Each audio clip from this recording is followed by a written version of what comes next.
امریکہ نے سب سے پہلا اسکائی لیب آسمان کی طرف چھوڑا. جب وہ آسمان کی بلندیوں پر چلا گیا اس کا وزن تقریباً 80 ٹن تھا. 80 ٹن. وہ آسمان کی بلندیوں پر چلا گیا. جس دنیاوی سسٹم سے وہ چل رہا تھا اس کا کانٹیکٹ، اس کا کنیکشن دنیاوی سسٹم سے منقطع ہو گیا، کٹ گیا. اسکائی لیب نے اپنا تعلق دنیا کے سسٹم سے ختم کر لیا. یعنی اب دنیا میں کوئی سسٹم ایسا نہیں جو اسکائی لیب پر کنٹرول کر سکے. 80 ٹن کا وہ اسکائی لیب کنٹرول سے باہر ہو جاتا ہے. امریکہ نے اعلان کر دیا پوری دنیا کے اندر، لوگوں اسکائی لیب سے کنٹرول ختم ہو گیا ہے، اب یہ زمین کی طرف آ رہا ہے اور یہ دنیا کے کسی بھی ملک میں، دنیا کے کسی بھی دیش میں کسی بھی وقت گر سکتا ہے. لہٰذا اپنے آپ کو خود بچاؤ اور اپنے آپ کی حفاظت کرو.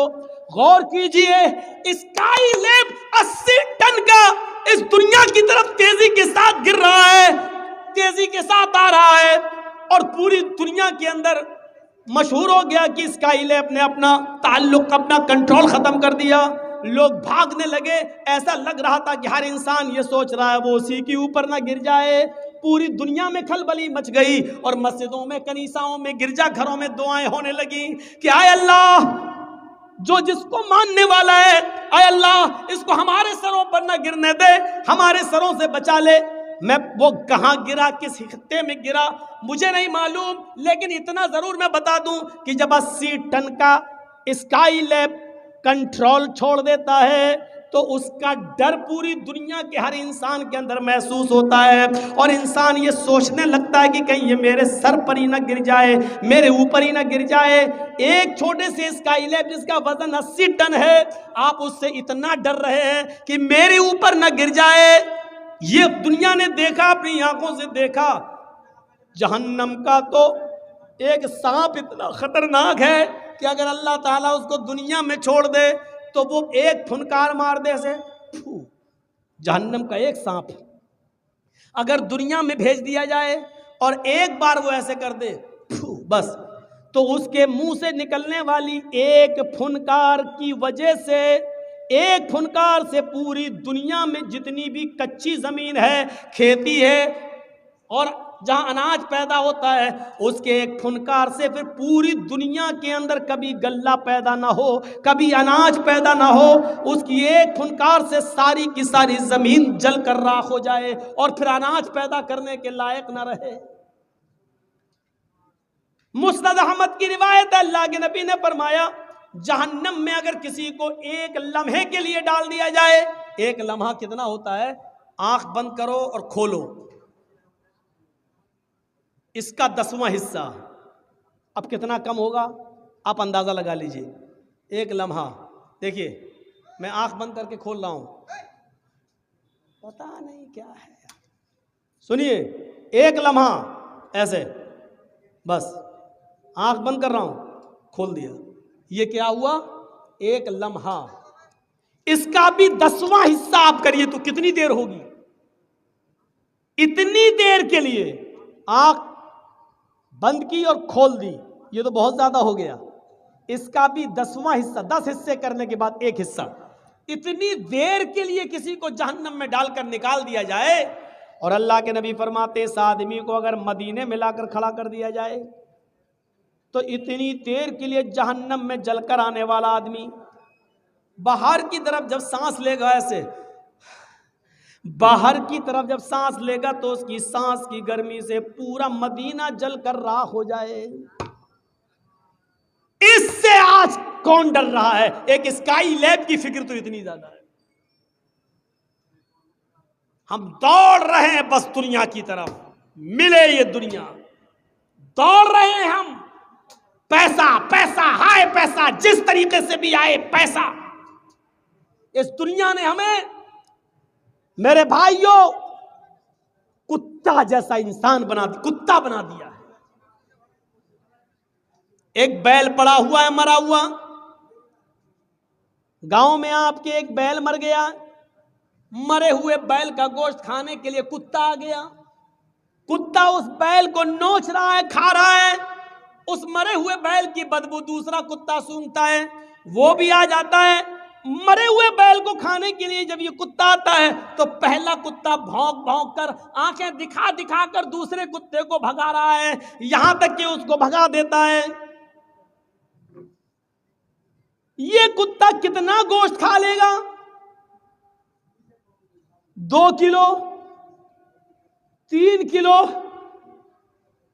4 کلو، زیادہ سے زیادہ 5 کلو، لیکن یہاں تو 3 کنٹل ہے۔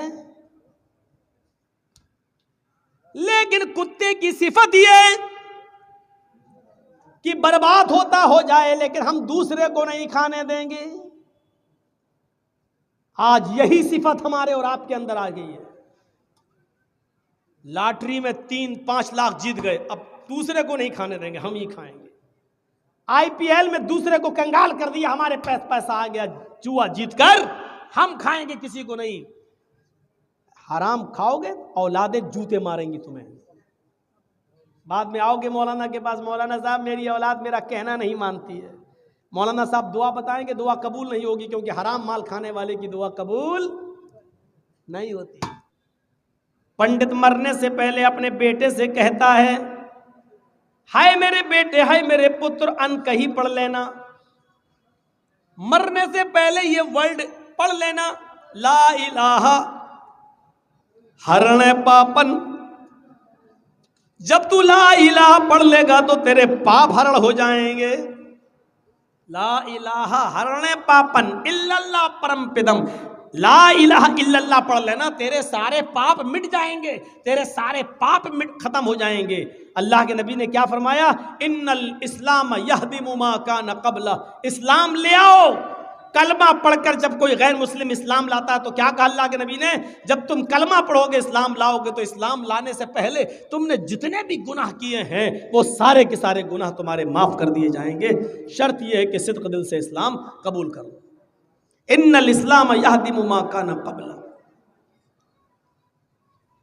یہاں نظر ڈالیے آپ اور دیکھتے جائیے، ہندو دھرم کا بھی یہی کلمہ ہے، لا الہ ہرنے پاپن الا اللہ پرم پدم۔ لا الہ الا اللہ پڑھ لو، تمہارے سارے پاپ ہرن ہو جائیں گے، سارے پاپ مٹ جائیں گے، سارے گناہ تمہارے ختم ہو جائیں گے۔ تو ہم جو چاہن سورگ تو جپے نام محمدم۔ اور اگر تم سورگ چاہتے ہو، پیراڈائز چاہتے ہو، جنت چاہتے ہو، اگر تم جنت چاہتے ہو، پیراڈائز میں جانا چاہتے ہو، سورگ چاہتے ہو، تو محمد الرسول اللہ کے راستے پر چلنے والے بن جاؤ۔ تو جپے نام محمدم، محمد رسول اللہ صلی اللہ علیہ وسلم کے حکموں پر چلنے والے، آپ کے اطاعت و فرما برداری کرنے والے بن جاؤ، محمد صاحب کی بات مان کر اس پر عمل کرنے والے بن جاؤ۔ یہ ہندو بھائیوں کا بھی کلمہ ہے، اور وہ تو آپ نے 50 بار سنا ہوگا، ایکم برہمادتیہ ناستے نناستے کنچن۔ اس کو میں بول نہیں رہا ہوں کیونکہ 50 بار آپ سن چکے ہوں گے، ایک ہی برہما ہے، اس برہانڈ کا رچیتا اور رچنا کار ایک ہی ہے، دوسرا نہیں ہے، بالکل نہیں ہے ہی نہیں، قطعی نہیں۔ یہ ساری چیزیں ہمیں بتلا رہی ہیں کہ زندگی جس نے دی ہے وہ ہم سے کیا چاہتا ہے، زندگی کو کس کے اصولوں پر ہمیں چلانا چاہیے۔ اگر ہم زندگی اپنے منمانے طریقے سے چلا رہے ہیں، ابھی میں کل کلیہ چک میں سلطان گنج میں پروگرام تھا، وہاں لوگوں نے بتایا مجھے، اور وہاں تقریر ہوئی، کہا مولوی صاحب یہاں لوگ IPL پر سٹا بہت لگاتے ہیں، یہاں ہوتا ہے نہیں ہوتا میں نہیں جانتا ہوں، یہ ہماری زندگی کا حال ہے۔ یہ مسلمان ہے جو اپنے منمانی طریقے سے زندگی گزارے گا۔ ابھی IPL کا میچ ہوگا، ایک ایک بال پر پیسہ لگے گا، ایک ایک اوور پر پیسہ لگے گا، ایک ایک ٹیم پر پیسہ لگے گا۔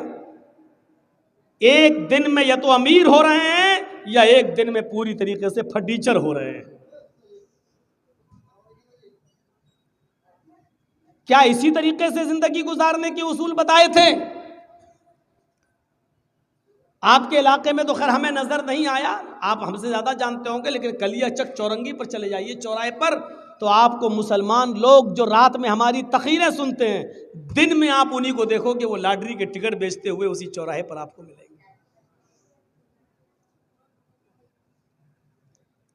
یہ زندگی ہم کس کے اصولوں پر ہم چلا رہے ہیں؟ سود اور بیاج کے کاروباری ہمیں کہاں نہیں ملیں گے؟ یہ کیا ہے؟ یہ ایک غریب آدمی ہمارے پاس آتا ہے، صاحب کچھ محنت کرنا چاہتے ہیں، ہمارے پاس پیسہ نہیں ہے، ہماری کچھ مدد کر دو۔ آپ نے کہا 5% بیاج پر، ٹھیک ہے میں تمہیں 1000 روپیہ دے رہا ہوں، 1 مہینے پر ہم 5% بیاج لیں گے، یعنی جب آپ واپس کرو گے تو ہم کو 1050 روپے 1 مہینے میں واپس کرو گے، یا 50 روپے مہینہ ہمیں دیتے رہنا، اور جب تم ہمارا پیسہ واپس کر دو گے ہم تم سے بیاج لینا چھوڑ دیں گے۔ یہ کیا ہے؟ ہم نے کسی کو 1,00,000 روپیہ دیا اور ہر مہینے ہم اس سے 500 روپے اور 1000 روپے لے رہے ہیں، یہ سوچ کر کہ وہ ہمارے پیسوں سے کما بھی تو رہا ہے، لیکن آپ کسی کی مجبوری کا فائدہ اٹھا رہے ہیں۔ یہ زندگی گزارنے کے کون سے اصول ہیں اور کس نے دیے ہیں؟ ہمارے پیغمبر امام کائنات تو یہ فرماتے ہیں، سنیے کہ درہم و ربا یاکلہ الرجل وہو یعلم، سود اور بیاج کا 1 درہم، آپ تو ہزاروں روپے وصول کر رہے ہیں، 1 روپیہ 1 درہم بھی اگر آپ نے لیا اور اس کو کھایا، یاکلہ الرجل وہو یعلم، وہ جانتا ہے کہ یہ سود ہے، وہ جانتا ہے کہ یہ بیاج ہے، وہ جانتا ہے کہ ہم نے کسی کو 1,00,000 روپے دیا ہے اور اس نے ہم کو یہ 500 روپے یا 1000 روپے سود کا دیا ہے، اس میں 1 روپیہ بھی اگر آپ نے جان بوجھ کر کھایا اور جانتے ہیں کہ یہ سود کا ہے تو جانتے ہو یہ کتنا بڑا جرم ہے۔ اللہ کے نبی فرماتے اشد من 66 زنیۃ، 36 مرتبہ زنا سے زیادہ سخت ہے۔ کتنی آسانی کے ساتھ ہمارے حلق کے نیچے اتر جاتا ہے یہ معاملہ، کتنی آسانی سے ہم کھا جاتے ہیں۔ امام احمد اپنی مسند کے اندر ایک حدیث نقل کرتے ہیں، اللہ کے نبی نے فرمایا کہ الربا 72 حوبا، سود کے 72 درجے ہیں، 72 دروازے ہیں سود کے۔ وَأَيْسَرُهَا أَن يَنكِحَ الرَّجُلُ أُمَّهُ، سب سے ہلکا دروازہ، سب سے قریب دروازہ، سب سے آسان دروازہ سود کا یہ ہے کہ ایک شخص اپنی ماں کے ساتھ نکاح کرتا ہے، ایک آدمی اپنی ماں کے ساتھ شادی کرتا ہے، نکاح کرتا ہے۔ آپ اور ہم سب جانتے ہیں کہ ماں کے ساتھ نکاح جائز نہیں ہے۔ مولانا جرجیز کو بلا لینا اور کہنا کہ جرجیز صاحب یہ میری ماں ہے، بڑی خوبصورت ہے، میں اس کے ساتھ شادی کر دوں گا۔ جرجیز صاحب قرآن کی 3 آیتیں کیا پورا قرآن پڑھ ڈالیں، اور پورا قرآن ایک بار کیا 1,00,000 بار بھی پڑھ جائیں، تب بھی آپ کی ماں آپ کے اوپر حلال نہیں ہوگی۔ جس طرح قرآن کی آیتیں اور سارا کا سارا قرآن پڑھنے کے باوجود آپ کی ماں آپ کے اوپر حلال نہیں ہو سکتی ہے، اسی طریقے سے سود کو چاہے بسم اللہ کہہ کر کھاؤ یا پورا قرآن پڑھ کے آپ سود کا روپیہ کھائیں، وہ بھی حلال نہیں ہو سکتا ہے۔ سب سے ہلکا اور آسان دروازہ بتایا ہے کہ ایک شخص اپنی ماں کے ساتھ زنا کرتا ہے۔ اب سب سے ہلکا دروازہ یہ ہے تو 71 جو 71 دروازے اور ہیں وہ کتنے خطرناک ہوں گے۔ یہ کون زندگی گزارنے کے اصول ہم اپنی منمانی طریقے سے نہیں چلا سکتے ہیں، گزار سکتے ہیں، یہ وہی سکھائے گا اور اس کے نبی بتائیں گے۔ جس طریقے سے یہ ساری چیزیں حدیث کی کتابوں میں آپ کو ملیں گی، قرآن میں ملے گا، اسی طریقے سے دیکھیے نماز ہمارے اوپر فرض ہے۔ یہ نماز بھی دنیا میں جتنے بھی پیغمبر آئے، ہر نبی اور ہر پیغمبر کے اوپر یہ نماز فرض تھی۔ ہم اپنی مسجدوں کا جائزہ لیں، کون کہتا ہے کہ مسلمان بڑے پریشان ہیں؟ کون کہتا ہے کہ مسلمان بہت بے چین ہیں؟ کون کہتا ہے کہ مسلمان بہت زیادہ پریشانی کے عالم میں مبتلا ہیں؟ نہیں، فجر کی اذان ہمیں بتلاتی ہے کہ یہ مسلمان کتنے سکون کے ساتھ سو رہا ہے. فجر کی اذان کے بعد مسجدیں ہماری بتاتی ہیں کہ اس مسلمان کو کتنی آسانی کے ساتھ نیند آ رہی ہے. جس کو پریشانی ہوتی ہے اس کو نیند نہیں آتی ہے، جس کو بے چینی ہوتی ہے اس کو نیندیں نہیں آتی ہیں، جس کو ٹینشن ہوتا ہے اس کو نیندیں نہیں آتی ہیں. آپ کی نیند، آپ کا آرام سے سونا یہ بتلا رہا ہے کہ آپ کے اوپر کوئی پریشانی نہیں ہے، آپ کے اوپر کوئی مصیبت نہیں ہے.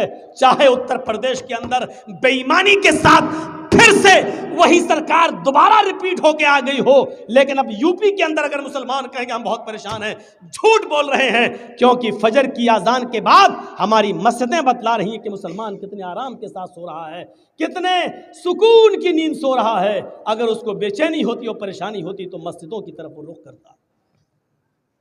قرآن تو یہ کہتا یا ایھا الذین آمنوا استعینوا بالصبر والصلاۃ، ایمانو والو جب تمہارے اوپر کوئی مصیبت آئے تو صبر اور نماز کے ذریعے تم اللہ سے مدد مانگو، صبر اور نماز کے ذریعے تم اللہ سے مدد طلب کرو.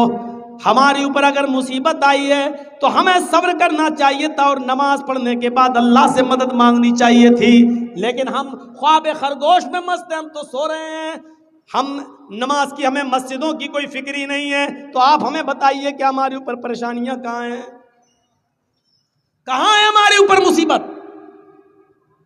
حضرت زکریا علیہ السلام کے بارے میں قرآن کہتا ہے، دیکھیے نماز سارے نبیوں پر فرض تھی اور سب نے نماز کا اہتمام کیا ہے. وَنَادَتْهُ الْمَلَائِكَةُ وَهُوَ قَائِمٌ يُصَلِّي فِي الْمِحْرَابِ. قرآن کہہ رہا ہے فرشتوں نے آواز دی، فرشتوں نے جب پکارا تو اس وقت حضرت زکریا محراب کے اندر نماز کی حالت میں کھڑے تھے. یعنی یہ نماز زکریا علیہ السلام بھی پڑھا کرتے تھے، زکریا علیہ السلام پر بھی فرض تھی. جب فرشتوں نے پکارا، فرشتوں نے آواز دی وَنَادَتْهُ الْمَلَائِكَةُ وَهُوَ قَائِمٌ يُصَلِّي فِي الْمِحْرَابِ، تو حضرت زکریا علیہ السلام نماز کے اندر، محراب کے اندر نماز کی حالت میں تھے. زکریا علیہ السلام کی زندگی بتلا رہی ہے کہ زکریا علیہ السلام پر بھی نماز فرض تھی. زکریا علیہ السلام نے جس کی کفالت کی اس کا نام ہے مریم. حضرت مریم کو پال پوس کر بڑا کیا. حضرت مریم کو بھی حکم ہوتا ہے یا مریم اقنتی لربک، آئے مریم اپنے رب کے لیے جھک جا، اپنے رب کی فرما بردار بن جا. وَسُجُودِي وَارْكَعِي مَعَ الرَّاكِعِينَ، آئے مریم اللہ کے لیے سجدہ کر، اللہ کے سامنے سر جھکا اور اسی کو رکوع کر. آئے مریم اللہ کے علاوہ کسی اور کے لیے سجدہ جائز نہیں. آئے مریم رکوع کرنے والوں کے ساتھ رکوع کر، سجدہ کر اور رکوع کرنے والوں کے ساتھ رکوع کر. وَسُجُودِي وَارْكَعِي مَعَ الرَّاكِعِينَ، سجدہ کر اور رکوع کرنے والوں کے ساتھ رکوع کر. یہ حضرت مریم جو ایک عورت ہیں اور ایسی پاک دامن عورت ہیں کہ جن کو اللہ رب العالمین نے ان کے نکاح شادی سے پہلے ان کو بیٹا عطا فرمایا. حضرت عیسیٰ ان کے بطن سے پیدا کیا، ان کو کسی مرد نے چھوا بھی نہیں تھا، لیکن اس عورت کو بھی اللہ رب العالمین حکم دے رہا ہے آئے مریم اپنے رب کی فرما برداری کر، اس کی اطاعت کر. وَسُجُودِي اور سجدہ کر، وَارْكَعِي مَعَ الرَّاكِعِينَ اور رکوع کرنے والوں کے ساتھ رکوع کر. حضرت موسیٰ علیہ السلام کو کہا جا رہا ہے اے موسیٰ سنو، اننی انا اللہ، میں ہی اللہ ہوں، لا الہ الا انا، میرے علاوہ کوئی معبود نہیں. موسیٰ کو اللہ رب العالمین کیا کہہ رہا ہے؟ موسیٰ سنو، میں ہی اللہ ہوں، لا الہ الا انا، میرے علاوہ کوئی معبود نہیں. فاعبدنی واقم الصلاۃ لذکری، اے موسیٰ بس میری ہی عبادت کرو. فاعبدنی، میری ہی عبادت کرو. وَأَقِمِ الصَّلَاةَ لِذِكْرِی، اور میرے یاد کے لیے نماز قائم کرو. یہ موسیٰ علیہ السلام کو حکم دیا جا رہا ہے. ابھی ہم قرآن سے ثبوت دے رہے ہیں اور اس کے بعد میں ہندو دھرم کے اوپر آئیں گے کہ دیکھیے کرشن جی بھی نماز پڑھنے کا حکم دے رہے ہیں. وَأَقِمِ الصَّلَاةَ لِذِكْرِی، اور میری یاد کے لیے تم نماز قائم کرو. یہ موسیٰ علیہ السلام پر بھی اللہ رب العالمین نے نماز فرض کی. اور موسیٰ پر نماز تو ایسی فرض تھی کہ موسیٰ علیہ السلام اللہ کے نبی سے بار بار کہتے تھے کتنے وقت کی نماز ہے؟ 50. نہیں پڑھ پائے گی آپ کی امت، پھر جائیے کم کرائیے. پھر کہے کتنی رہ گئی؟ کہ 40. کا بھی زیادہ، اور کم کراؤ. کتنی رہ گئی؟ 30. یہ بھی زیادہ، پھر جاؤ. اب کتنی رہ گئی؟ 20. یہ بھی زیادہ، پھر جاؤ. پھر گئے کتنی رہ گئی؟ 10. یہ بھی زیادہ ہیں. اے موسیٰ کیا 10 تو ٹھیک ہے. نہیں پھر جاؤ. پھر گئے کتنی رہ گئی؟ کہ 5. کب؟ پھر جاؤ. میری امت 2 وقت کی نماز نہیں پڑھ پائی، آپ کی امت 5 وقت کی کیسے پڑھے گی؟ اللہ کے نبی فرماتے اب نہیں جاؤں گا. کیوں؟ کہ اب مجھے بار بار اپنے رب کے پاس جاتے ہوئے شرم آتی. کتنی کم کراؤں؟ 50 سے 5 رہ گئیں، 10 گنا اللہ نے کم کر دی. پھر جاؤں تو کیا بالکل ختم کروا دوں؟ نہیں، اب نہیں جاؤں گا. 5 وقت کی فرض ہو گئی. تو موسیٰ علیہ السلام پر بھی نماز فرض تھی. حضرت ابراہیم علیہ السلام کے اوپر بھی یہ نماز فرض تھی. جب حضرت ہاجرہ کو اور ان کے پیٹ سے پیدا ہونے والے بچے اسماعیل کو جب حضرت ابراہیم علیہ السلام نے بیاب و گیاہ وادی پہ چھوڑ دیا، غیر ذی زرع آبادی میں چھوڑ دیا، ایک بیابان جنگل میں میدان منا میں چھوڑ دیا، اور جب چلے گئے دور گئے تو فرمایا ربنا انی اسکنت من ذریتی بواد غیر ذی زرع عند بیتک المحرم لیقیموا الصلاۃ.